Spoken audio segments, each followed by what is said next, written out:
चुनाव के बिगुल बजने के तुरंत बाद बीजेपी ने अपने अधिकृत प्रत्याशियों की घोषणा कर राजनीतिक गलियारों में हलचल मचा दी है।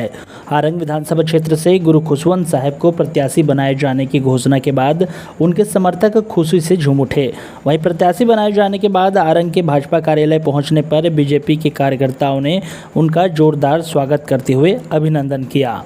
सबसे पहले तो मैं हमारे पार्टी के जो शीर्ष नेतृत्व है माननीय प्रधानमंत्री नरेंद्र मोदी जी, हमारे राष्ट्रीय अध्यक्ष जेपी नड्डा जी और हमारे प्रदेश के मुखिया माननीय अरुण साहू जी और हमारे प्रदेश के प्रभारी माथुर जी और सभी प्रदेश के शीर्ष नेतृत्व में हृदय से धन्यवाद देता हूँ कि मुझको आप लोगों के द्वारा विश्वास करके इस बार भारतीय जनता पार्टी का आरंग विधानसभा का जो कैंडिडेट प्रत्याशी किए उसके लिए हृदय से उनका बहुत धन्यवाद देता हूँ। साथ ही अपने पिताजी का भी धन्यवाद करता हूँ, इनके आशीर्वाद से मुझे आज प्रत्याशी बनाया गया है।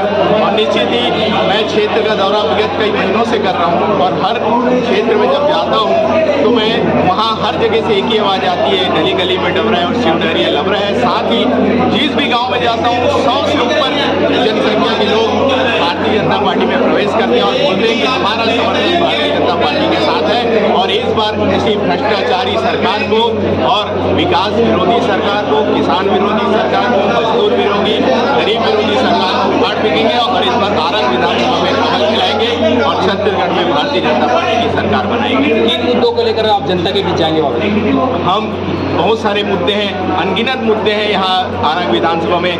वैसे तो प्रधानमंत्री आवास नहीं बना है, विकास कहीं पर भी नहीं हुआ, गांव गली मोहल्लों में हर जगह गड्ढे हैं, फिर भ्रष्टाचार इतना ज़्यादा है कि बिना पैसे का कोई भी काम नहीं होता है, चाहे वो तहसील में ले लो, चाहे जनपद में ले लो, हर जगह यहाँ नगर पालिका में ले लो। इतना ज़्यादा भ्रष्टाचार है कि जब तक आप उनको पैसा नहीं दोगे, चंदा नहीं दोगे, तब तक आपका राशन कार्ड नहीं मिलेगा, मूल सुविधाएँ कुछ जो है वो सब नहीं हो पाएंगे। तो ये भ्रष्टाचार का मुद्दा है। और अनगिनत मुद्दे हैं। शराब सबसे बड़ा एक मुद्दा जो महिलाओं के साथ खिलवाड़ किया गया है। गंगा जल की हाथ में कसम खा के बोले कि शराबबंदी करेंगे, लेकिन शराबबंदी नहीं किए और शराबबंदी तो नहीं किए और महिलाओं के साथ अत्याचार इतना ज़्यादा बढ़ गया है छत्तीसगढ़ में, जिसके लिए पूरी महिलाएं एकजुट हो गई हैं। उनके मुद्दों को लेकर हम जनता के बीच जा रहे हैं और जनता का अपार समर्थन बता रहे हैं कि इस बार आरंग विधानसभा में कमल खिलेगा।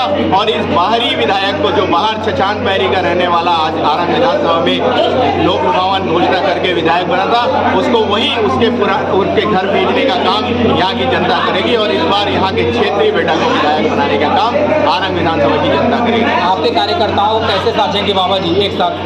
भारतीय जनता पार्टी के कार्यकर्ता ये संगठनात्मक पार्टी है, एकजुट रहती है, कभी इसमें फूट नहीं आ सकती।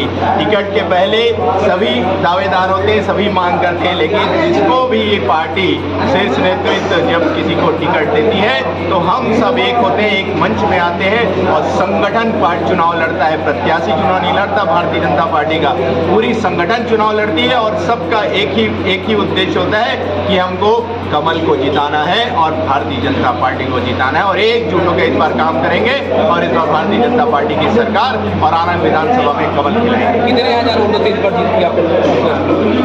तो गिनती नहीं गिन सकते हम, इतने हजारों वोटों से जीतेंगे क्योंकि जन समर्थन जो मिल रहा है, जो जिस गांव में जाओ वहां का जन समर्थन पूरा उमड़ पड़ रहा है, उनकी भीड़ उमड़ पड़ रही है, उनका सहयोग देखने को मिल रहा है, उनका समर्थन देखने को मिल रहा है। निश्चित ही हम यहाँ से भारतीय जनता पार्टी की जीत होगी, कार्यकर्ताओं की जीत होगी। इस बार भारतीय जनता पार्टी के कार्यकर्ताओं की जीत होगी और आरंग विधानसभा की जनता की जीत इस बार होगी आरंग विधानसभा।